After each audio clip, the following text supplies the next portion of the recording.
Hello everyone, let's understand protocols in 30 seconds. First protocol is HTTP, Hypertext Transfer Protocol. It is a not secure connection to the application for which default port number is 80. The next protocol is HTTPS, Hypertext Transfer Protocol Secure. It is a secure connection to the application and for which default port number is 443. The next protocol is SSH. It is used to connect to the Linux machine for which default port number is 22. The next protocol is RDP. It is used to connect to the Windows machine for which default port number is 3389. How we write the website?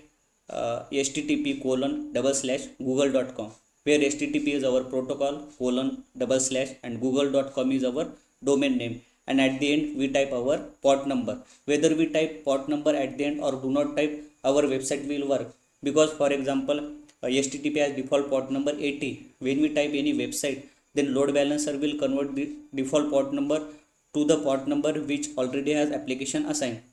For example, any application has port number 80 and we are typing HTTP for which default port number is 80. So load balancer will convert 80 port number to the 8080 port number.